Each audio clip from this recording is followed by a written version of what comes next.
रावल जी, ओवैसी जी ने, बेनीवाल जी ने यह निर्णय लिया है कि सदन को किसी भी कीमत पर 31 मार्च से जो खुलेगा उसमें हम लोग नहीं चलेंगे।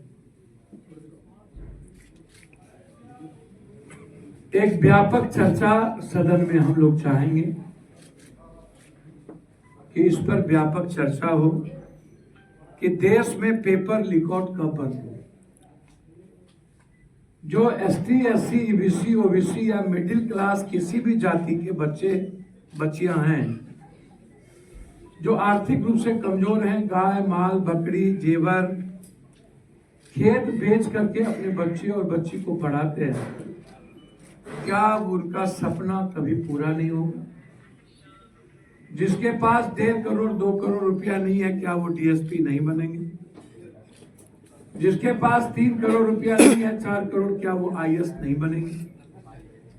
जिसके पास 50 लाख रुपया नहीं है, क्या वो इंजीनियर नहीं बनेंगे? जिसके पास 1 करोड़ रुपया नहीं है, क्या वो आईआईटी नहीं बनेंगे, आईटीआई नहीं करेंगे? तो इन मुद्दों पर आज मैंने आपको बुलाया है।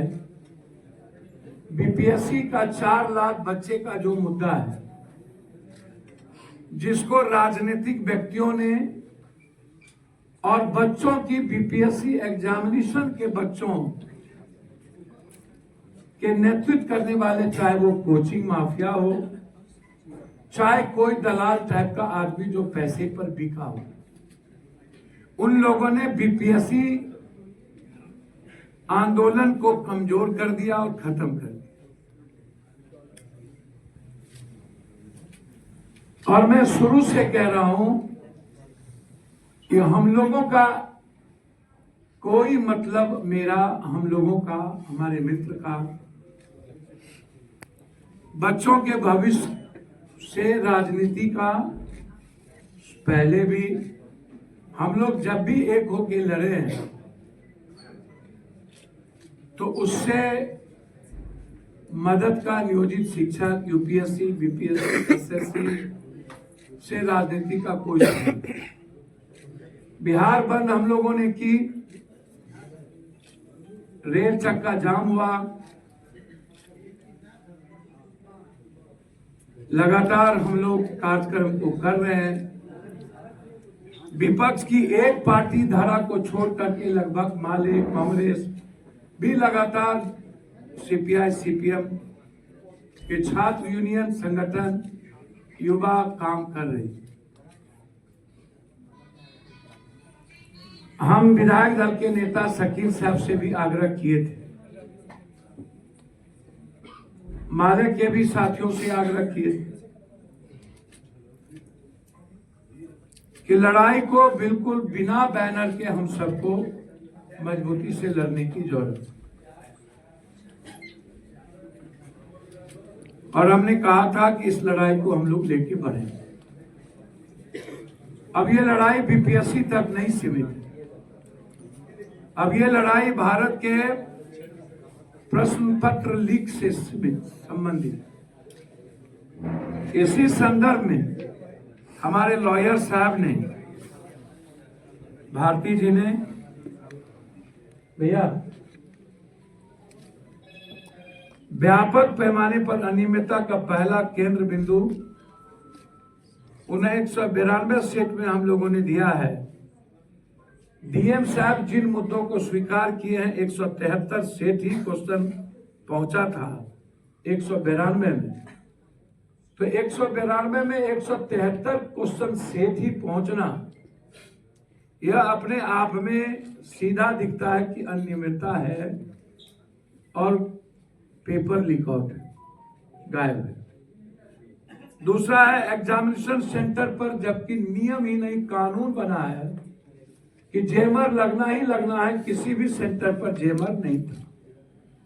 ये दूसरा है कि किसी भी कीमत पर क्वेश्चन को प्रभावित करने के लिए, एग्जामिनेशन को प्रभावित करने के लिए जेमर का नहीं लगना।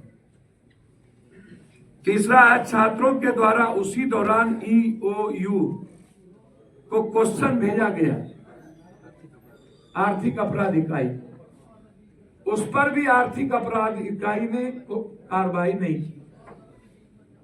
चौथा है मात्र एक दिन पहले 5000 छात्रों को सेंटर चेंज गया से करके नवादा कर दिया गया, एक दिन पहले।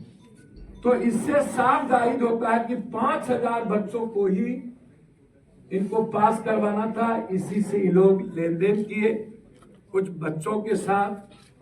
4 लाख बच्चों के भविष्य की चिंता इनकी नहीं थी। इस तरह हम लोगों ने 150 पेज का मेरे तरफ से पिटीशन फाइल हाई कोर्ट में हुआ है और हमारा आधार बिल्कुल क्लियर है कि ये हर कीमत पर इसकी सुनवाई और बीपीएससी के एग्जाम का कैंसिलेशन।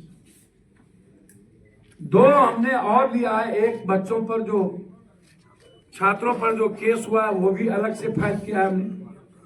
लाठीचार्ज गलत थी वो भी मैंने फाइल की है और शिक्षकों को बीपीएससी लीगल नोटिस भेज रहा है, डरा रहा है, हमने ये भी अलग से फाइल किया।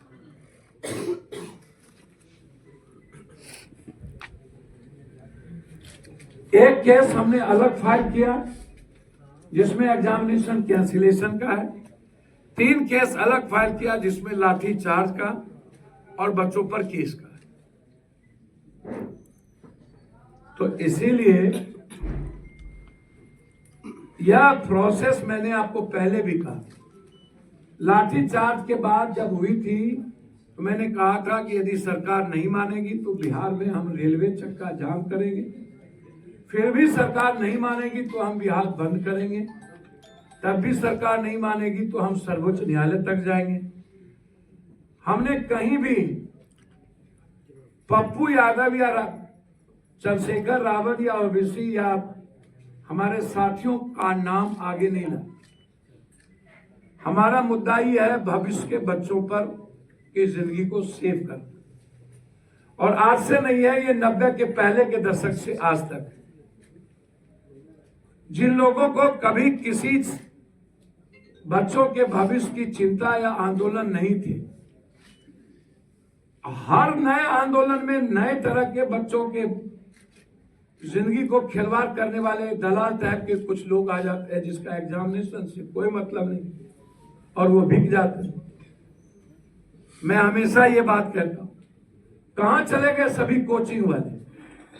वही कोचिंग वाले गर्दनी बाग भी जाते थे, वही कोचिंग वाले बीपीएससी चेयरमैन के पास भी जाते।